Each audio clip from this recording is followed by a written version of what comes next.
دنیا فیکٹس کے معزز دوستو، میں ہوں جنید اصغر اور آپ سب دیکھنے اور سننے والوں کو السلام علیکم۔ دوستو، جیسا کہ آپ نے پچھلی ویڈیو میں سنا کہ مونگ پھلی کھانے کے بہت سے فوائد ہیں، لیکن ان فوائد کے ساتھ ساتھ مونگ پھلی کھانے کے کچھ نقصانات بھی ہیں۔ تو چلیں جانتے ہیں اس ویڈیو میں کہ مونگ پھلی کھانے کے کون کون سے نقصانات ہیں۔ دوستو، مونگ پھلی کو غریب کا پستہ کہا جاتا ہے۔ یہ انتہائی فائدہ مند بھی ہے اور مناسب قیمت پر سردیوں میں بآسانی دستیاب بھی ہوتی ہے۔ وہ پھلی جسم پر انتہائی مثبت اثرات مرتب کرتی ہے، لیکن کیا آپ جانتے ہیں کہ اس کے فائدے کے ساتھ نقصانات بھی ہیں؟ ایک رپورٹ میں ماہرین صحت نے بتایا ہے کہ مونگ پھلی کس وقت نقصان کا باعث بن سکتی ہے۔ رپورٹ کے مطابق جسم میں خارش ہونے کی صورت میں مونگ پھلی نہیں کھانی چاہیے۔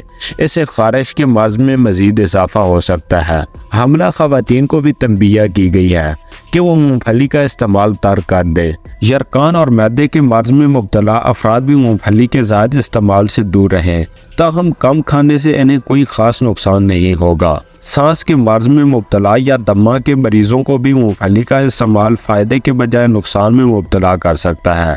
اسی طرح جن افراد کے معدے میں تذابیت ہو، ان کو بھی مونگ پھلی سے دور رہنا چاہیے، کیونکہ خشک میوجات گرم تاثیر رکھتے ہیں۔ اس لیے مونگ پھلی بھی تذابیت یا معدے میں گرمی کے مرض میں اضافے کا سبب بنتی ہے، تاہم صحت مند معدے کے لیے نقصان دہ نہیں ہے۔ دوستو، اگر یہ چھوٹی سی ویڈیو آپ کو پسند آئی ہو تو اس ویڈیو کو لائک، شیئر اور چینل کو سبسکرائب کریں۔ تو ملتے ہیں انشاءاللہ ایک نئی ویڈیو کے ساتھ۔ تب تک اپنا اور اپنے پیاروں کا بہت سارا خیال رکھیے گا۔ اللہ نگہباں۔